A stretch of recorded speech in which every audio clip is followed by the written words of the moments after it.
এদিকে ঘন কুয়াশার কারণে চাঁদপুরের হরিণায় কীর্তনখোলা 10 এবং প্রিন্স আওলাদ 10 লঞ্চের মুখোমুখি সংঘর্ষ হয়েছে। এতে দুই লঞ্চের সামনের অংশ দুমড়ে মুচড়ে যায়। প্রত্যক্ষদর্শীরা জানায়, শনিবার বরিশাল থেকে যাত্রী নিয়ে কীর্তনখোলা 10 লঞ্চ ঢাকার উদ্দেশ্যে যাত্রা করে। অপরদিকে ঢাকা থেকে প্রিন্স আওলাদ 10 লঞ্চ বরিশালের উদ্দেশ্যে রওনা হয়। পথে রাত 3টার দিকে চাঁদপুরের হরিণা এলাকায় মেঘনা নদীতে লঞ্চ দুটির মুখোমুখি সংঘর্ষ ঘটে। পোর্ট কর্মকর্তারা জানিয়েছেন, এতে কেউ আহত হননি। কীর্তনখোলা 10 লঞ্চ রাতেই ঢাকার উদ্দেশ্যে ছেড়ে যায়। শুভরাজ নামে আরেকটি লঞ্চ প্রিন্স আওলাদের যাত্রীদের নিয়ে সকালে বরিশালের উদ্দেশ্যে রওনা হয়।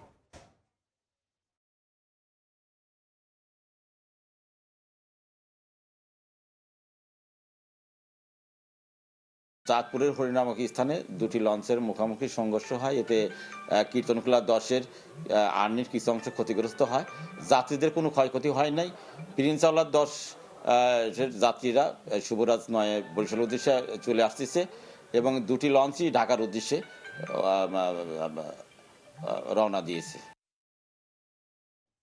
এই মুহূর্তে বরিশাল নদী বন্দরে আছেন সহকর্মী অপূর্ব। সরাসরি যাচ্ছে তার কাছে।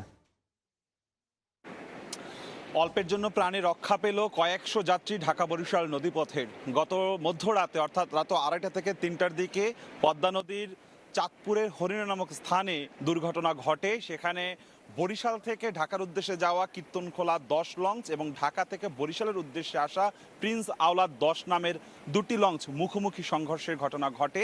বরিশাল নদীবন্দর কর্মকর্তা আব্দুর রাজ্জাক তিনি যেটা জানিয়েছেন যে ঘন কুয়াশার কারণে এই পথে মুখোমুখি দুটি লঞ্চের দুর্ঘটনা ঘটে। তবে হতাহতের কোনো ঘটনা ঘটেনি বলে তিনি দাবি করেছেন যে কেউ কোনো বড় ধরনের কোনো কারো জীবন জানমালের কোনো ক্ষয়ক্ষতি হয়নি, প্রাণে রক্ষা পেয়েছে। তবে লঞ্চ দুটি সামনের অংশ অর্থাৎ লঞ্চের যে সামনের অংশ সেখানে ক্ষতিগ্রস্ত হয়েছে।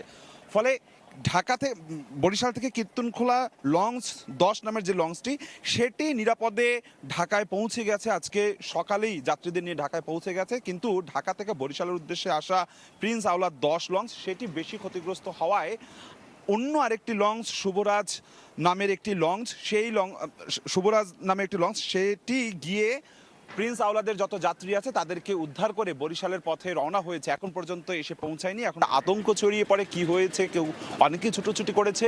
তবে তারপর পরে পরিস্থিতি আসলে নিজেরা নিয়ন্ত্রণে নেওয়ার চেষ্টা করে। ঘন কুয়াশার কারণে আসলে এই দুর্ঘটনাটি ঘটেছে বলে প্রাথমিকভাবে ধারণা করা হচ্ছে এবং বেশ কিছুক্ষণ সেই গোটা রাত জুড়েই কিন্তু মানুষের ভিতরে যে আতঙ্ক ছিল মধ্যরাত থেকে সকাল পর্যন্ত, সেখানে নদীর মাঝে লঞ্চ দুটি নোঙর করা অবস্থায় ছিল।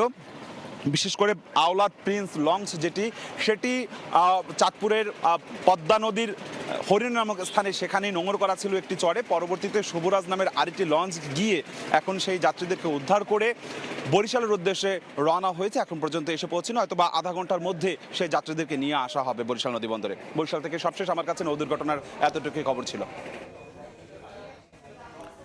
এতক্ষণ সরাসরি ছিলাম বরিশালে।